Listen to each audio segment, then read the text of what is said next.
Estamos en Génesis 44, hemos avanzado bastante, estamos, como decía, en la recta final. A semanas de terminar el libro de Génesis, hemos sido constantes, gracias a Dios, estamos aquí. El capítulo 44 de Génesis tiene el siguiente nombre: la intercesión de Judá, porque eso va a ser el aspecto más importante de este capítulo. Pareciera que esta historia de José tratara solamente de José, pero no. Aparecen otros protagonistas que nos van a dejar lecciones muy importantes. Recordemos que Génesis es el principio. Por medio de Génesis es que las personas, al encontrarse con la Biblia, van a conocer los principios más básicos de lo que es la fe, de lo que es la fe cristiana, la fe bíblica. En Génesis encontramos en todas estas historias los principales fundamentos de cómo es el carácter de Dios, de cómo obra en su pueblo y de cómo Él en sí mismo es. Entonces, vemos en este capítulo 44 los siguientes aspectos. Lo primero que vamos a ver es que hay una prueba. Desde el versículo 1 empieza la prueba. Cuando José decide tramar todo esto con su administrador, de devolverles el dinero y poner esa copa en el saco, específicamente en el saco de Benjamín, ¿no? Y, y luego la prueba se va desarrollando. ¿Por qué? Porque cuando encuentran esta copa en el saco de Benjamín, los hermanos bien podrían dejarlo a Benjamín y volver con el alimento a su casa con Jacob. Podrían hacerlo. ¿Por qué? Porque ya lo hicieron antes. Ya habían dejado, y no solo habían dejado, sino que habían vendido a José y habían vuelto a su casa. Y no importó el llanto, el anhelo, el pedido de auxilio que tuvo José. No, no importó sus gritos, no importaron, simplemente lo dejaron y ya. Pudieron haberlo hecho esta vez. Es una prueba, por lo tanto, después de tanto tiempo, se encuentran en una situación muy similar a la que habían vivido hace por lo menos 20 o 22 años. Pueden ser indiferentes al dolor de su padre. La primera vez que lo hicieron, cuando vendieron a José, fueron completamente indiferentes. Realmente nunca se habló del tema. Solamente se lo ve después a Jacob, que sufre. Y ellos, como sabemos hasta el día de hoy, en el capítulo 44, no han dicho a su padre la verdad. Por lo tanto, pueden volver a hacerlo. Pueden ser indiferentes a ese dolor. Y para rematar el mismo texto, cuando ya se encuentran con José, José les dice, a ver, no, no todos se tienen que quedar, solamente se tiene que quedar Benjamín, y ustedes pueden volver en paz, dice. En la NTV dice, vayan tranquilos, sigan como si nada hubiera pasado. Es irónico esto porque es precisamente lo que habían hecho los hermanos cuando vendieron a José. Siguieron sus vidas como si nada hubiera pasado. Cometieron este gran pecado, vendieron a José, fueron indiferentes al dolor de su padre y trataron de vivir sus vidas tranquilos como si nada hubiera pasado. Y esto nos habla de cómo es muchas veces la actitud hacia el pecado, ¿no? Podemos vivir en pecado, podemos haber cometido un pecado y pensar que no pasó nada, que la vida sigue, o pueden haber cometido un pecado contra nosotros, no una injusticia, que fue lo que le pasó a José, y parece que la vida sigue como si nada hubiera pasado. El dolor y el sufrimiento y la injusticia parece que no se va a resolver. Parece que Dios fuera indiferente a esta situación. Pero vamos a ver que esto que está pasando ahorita mismo en la vida de José nos va a recordar cómo es que Dios es justo y la justicia de Dios va a llegar de una o de otra forma. Y es que vamos a ver en este capítulo que hay algo que está pendiente, ¿no? Hay algo pendiente. En el verso 16, cuando Judá está defendiéndose o defendiendo a su hermano, él dice, Dios nos está castigando.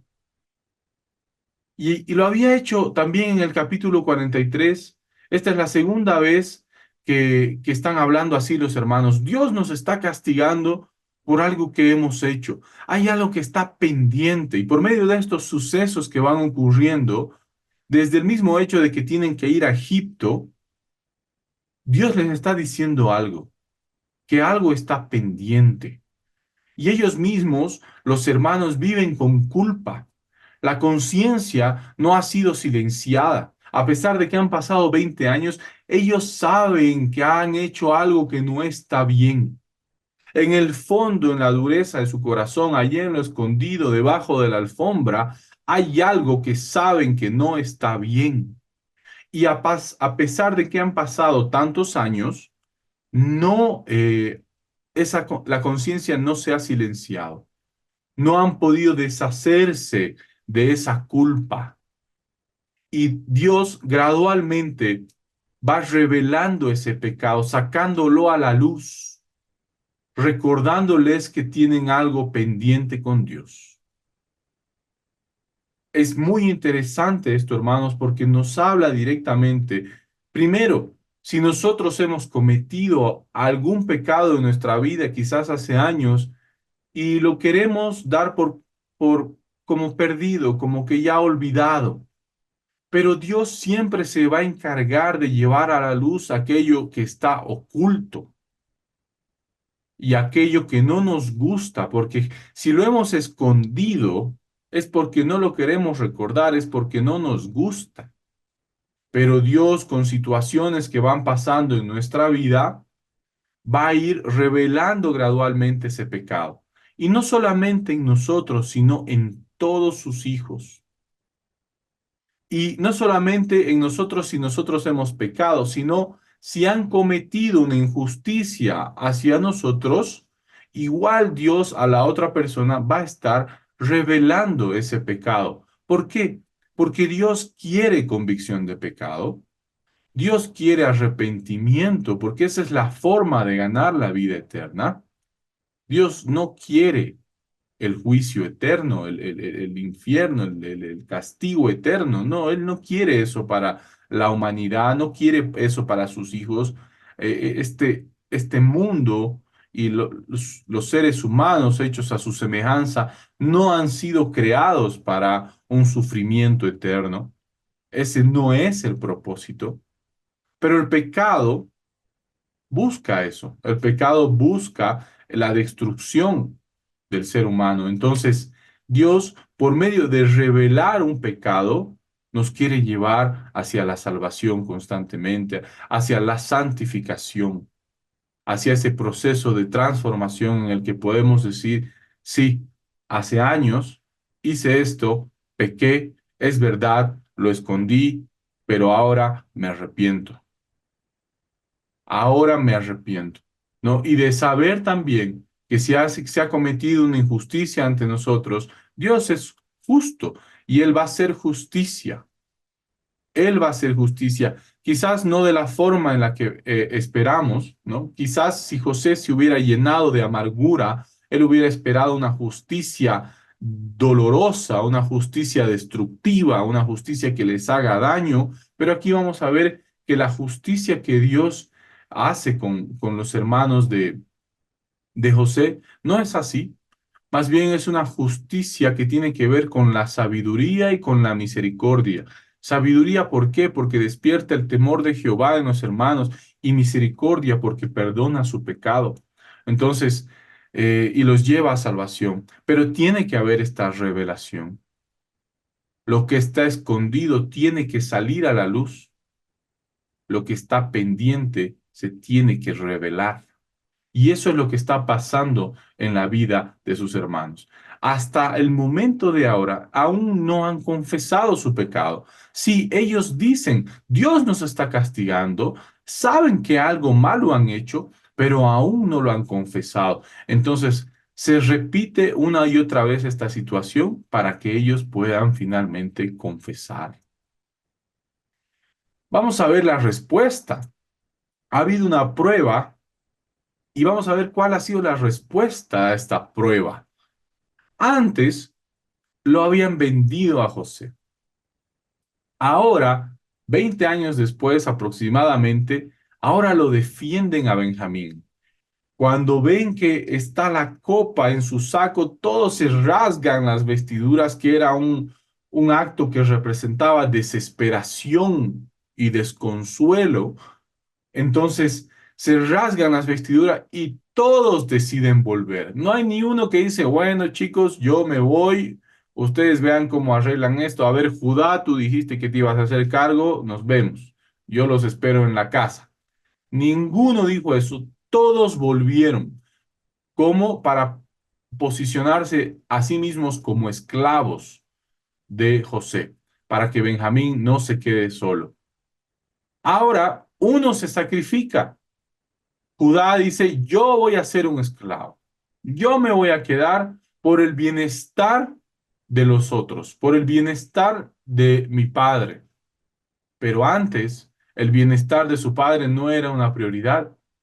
Antes el bienestar de los otros no era una prioridad. La prioridad era su propio bienestar. Deshacerse de José, que era el que los molestaba.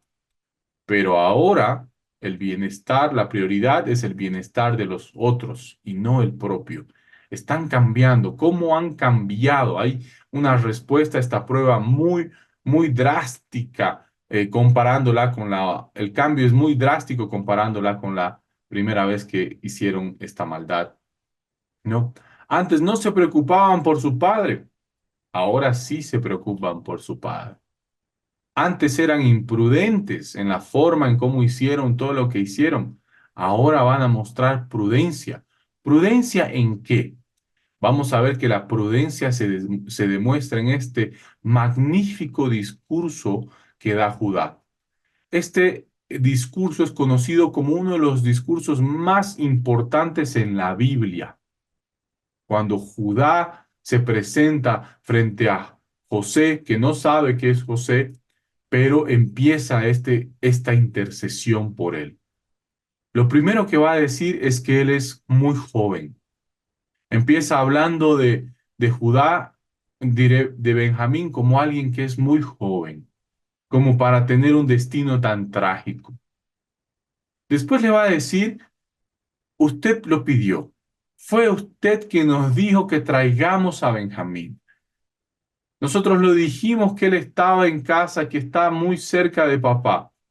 Pero fue usted quien insistió que lo traigamos y por eso, en obediencia, nosotros lo hemos traído. Luego apela a su padre, a Jacob, porque le dice, la vida de este joven está ligada a la vida de mi padre. Entonces va utilizando ciertos recursos uno tras otro, uno más fuerte que el otro, para convencer a José, para tocar su corazón, ¿no? Y le dice finalmente el más importante, suelta su recurso más importante y le dice, tómame a mí.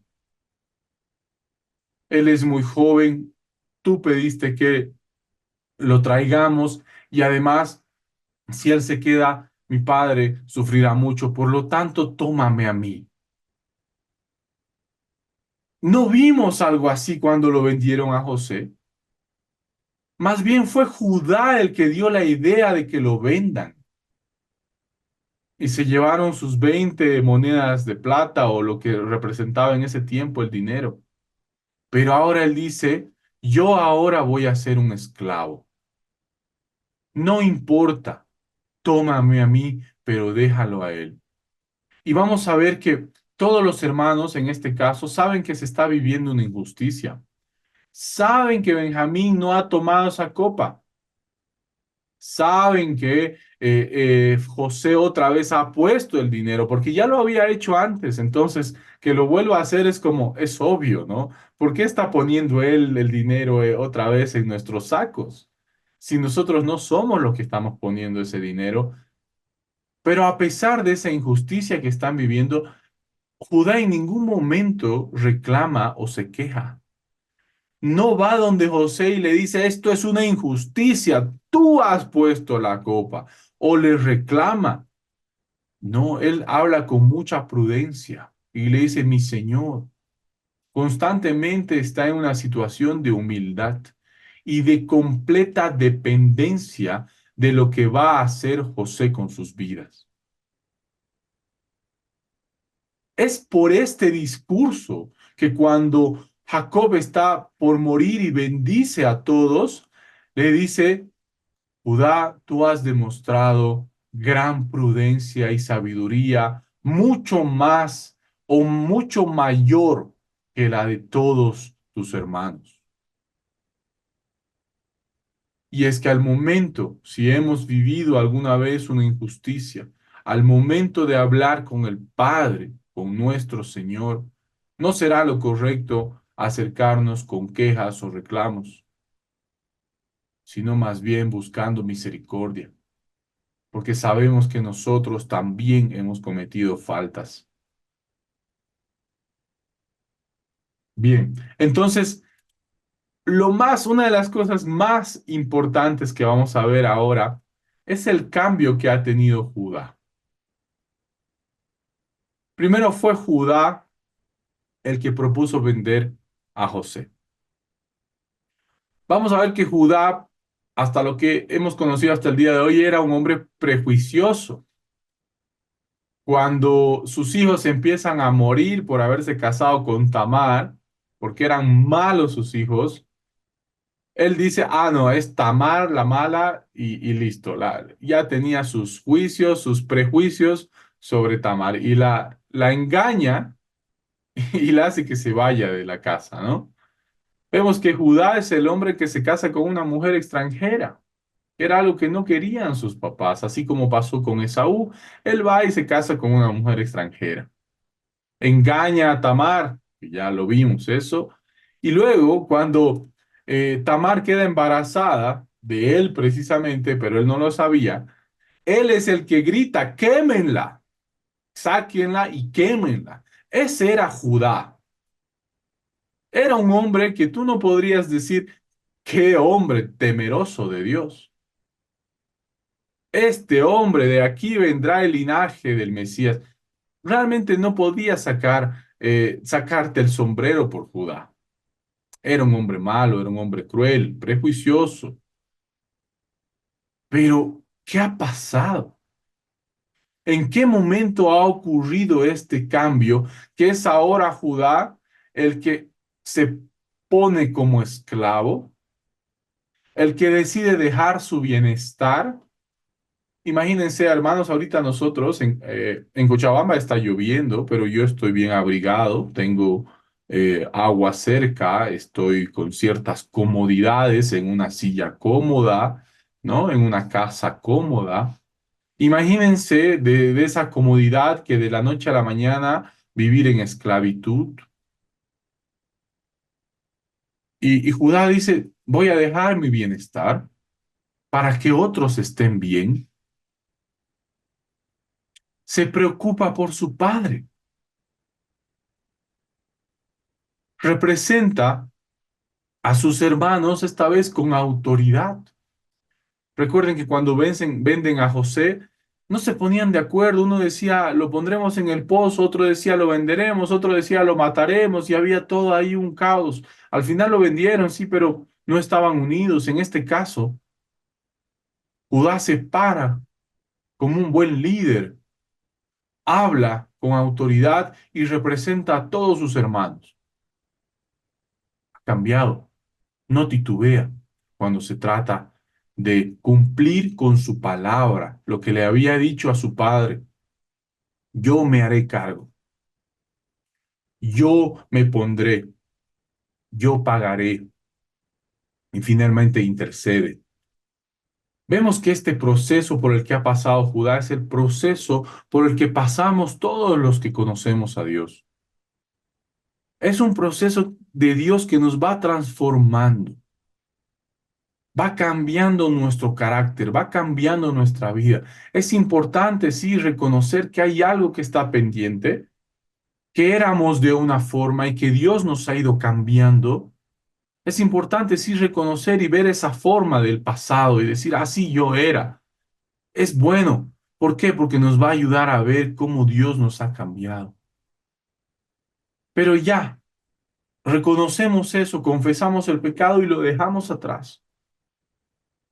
Y como decía Pablo, yo miro hacia adelante, hacia la meta, hacia lo que viene, sabiendo que Dios, bajo cada circunstancia de mi vida, me está cambiando, está transformando mi carácter, me está volviendo nuevamente a esa imagen y semejanza de Dios, a ese propósito que había en el jardín del Edén. Judá lo hizo. Génesis, el primer libro de la Biblia, nos muestra la vida de Judá y cómo Dios tiene el poder para hacer esto, cómo Dios hace esto. ¿De dónde saco yo esta enseñanza? De Génesis. Que Dios me está cambiando, que Dios está haciendo un proceso de santificación. ¿De dónde lo saco? De Génesis, del principio, del primer libro de la Biblia. ¿De dónde sé yo que Dios también va a hacer esto con mis hermanos, con mis hermanas, con la iglesia de Cristo? Él también lo va a hacer y lo está haciendo. Es importante saber por qué, porque podríamos nosotros ser los prejuiciosos y decir, ese nunca va a cambiar, esa nunca va a cambiar. Pero vemos que Dios tiene el poder para hacerlo. Y finalmente, hermanos, vamos a quedarnos con lo que Estrella muy bien dijo es, ahora, ¿quién intercede por nosotros? ¿Qué características más importantes podemos sacar de esta intercesión? Primero, que Dios toma nuestro lugar. Que hubo alguien así como Judá que dijo, tómame a mí, hazme esclavo a mí, sea yo quien pague su deuda. Y Jesús lo hizo, hermanos. Jesús pagó esa deuda. Jesús se puso en nuestro lugar y sufrió lo que nosotros debimos sufrir. Por medio de Jesús se dio la justicia de Dios, porque la paga del pecado es muerte. Y fue la muerte lo que experimentó Jesús en la cruz. El dolor, el pago por la justicia. Se hizo justicia, se pagó un precio. La gracia que hemos recibido no es una gracia barata, es una gracia que costó. Y hubo un intercesor. Y vamos a ver algo también muy interesante de cómo Judá, al momento de interceder por Benjamín, dice, si Benjamín se queda, si Benjamín se pierde, si Benjamín es separado de mi padre sufrirá mucho. ¿Ustedes creen, hermanos, que cuando la Biblia dice que por cada pecador que ha confesado y ha sido salvo hay una fiesta en el cielo? ¿Será que por cada pecador que no confiesa su pecado y no es salvo, será que hay sufrimiento en el corazón del Padre? ¿Será que si nosotros nos desviamos del camino y rechazamos la salvación que Dios nos ha dado, será que igual puede representar un gran dolor en el corazón del Padre? A mí me hace pensar eso.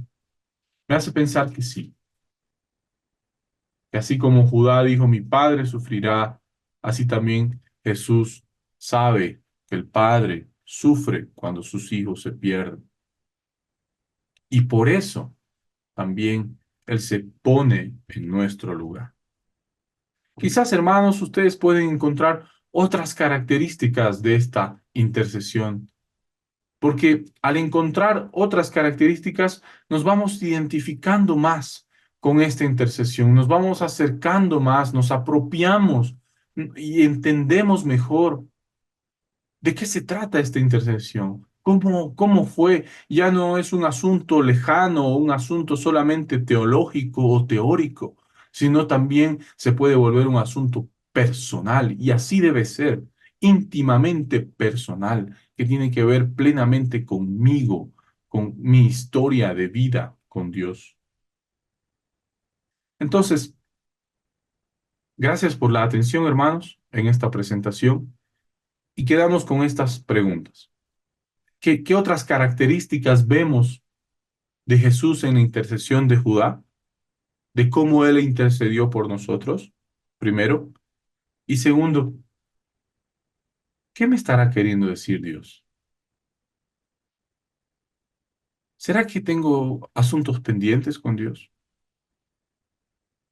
¿Será que por medio de alguna dificultad Dios me está recordando algo o está tratando de revelarme algo? ¿Quiere llevarme a convicción de pecado? O si yo he sufrido alguna injusticia, ¿será que ya he dicho, bueno, así es la vida y ni modo y así las cosas como si nada hubieran pasado? ¿O este texto nos recuerda que Dios a su tiempo y en su momento hace justicia?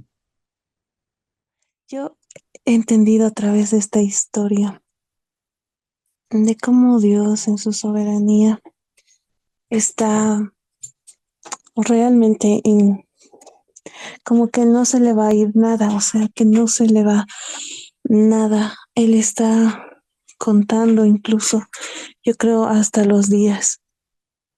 Y Él es el eterno intercesor por nosotros, ¿no? Entonces, a través de esa historia yo puedo ver que sí va a llegar su justicia, que Él es un Dios justo, Él es un Dios fiel. Y prácticamente veo en nuestras vidas propias, por ejemplo, ¿no? En mi familia, yo creo que puedo ver eso. Sé que Dios no ha como abandonado su obra. Sé que Él va a completar la obra que Él ha comenzado en mí, en mi familia, en esta nación también, porque tiene un propósito mayor. Cuando José les decía a sus hermanos que había un propósito mayor, que no era lo que ellos pensaban, tenía mucha razón, pues allí vemos como Dios, a través de todas las circunstancias que había pasado él, ha cumplido un propósito. Eso puedo opinar, hermano. Gracias. Gracias, hermana Daisy, que este pasaje reavive tu fe de saber que sí, Dios va a cumplir su obra en ti, que Él va a perfeccionar su obra en ti. Y por otro lado, igual nos muestra, como dices, este carácter de Dios. Estamos acostumbrados a ver a un Dios lejano y malo, por cómo nos los han contado, ¿no? Y que si no haces esto, castigo. Pero aquí vemos cómo, a ver, ¿cómo es Jesús? O sea, resulta que Jesús es, es así, intercede por nosotros constantemente, está intercediendo ahora mismo por nosotros en vez de estar diciendo, castígalos, y no está diciendo, no, tómame a mí. Y vemos, ¿y cómo es el Padre? El Padre es alguien que está esperando para lanzar el machetazo, no, más bien él está sufriendo. Él sufre cuando sus hijos se pierden, como un buen padre. Entonces vamos conociendo también el carácter de Dios y sacando las mentiras que podríamos haber creído en algún momento de cómo es Dios o de cómo es Jesús. Y vemos que realmente aquí vemos en este pasaje, en este capítulo, cómo es, cómo son, cómo es su amor hacia nosotros. Aquí vemos que Judá ha tenido que pasar muchos procesos y la palabra dice, ¿no? O sea, en el Nuevo Testamento que tenemos que vestirnos a la imagen del Hijo de Dios. Y parece que aquí Judá ha tenido esa imagen en ese proceso que ha ido pasando. Entonces, yo veo eso, ¿no? Entonces, me hace acordar también a Abraham que intercede, ¿no ve? Cuando hay la ira que tiene que venir Si habrá 10 justos, o sea, empieza a decir. Y vemos eso también en Moisés intercediendo, entonces me parece que eh, o sea, el interceder, ya dice ya dice que Jesús, el Padre, Jesús no está intercediendo ya en el cielo, dice la palabra.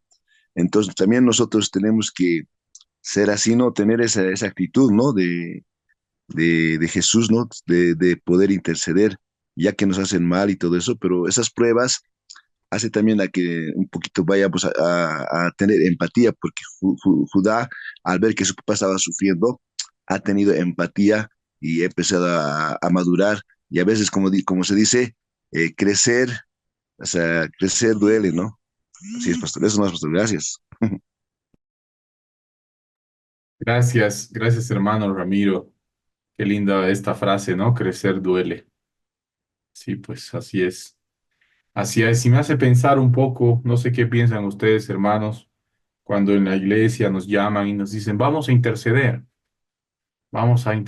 por esta persona o por tal situación.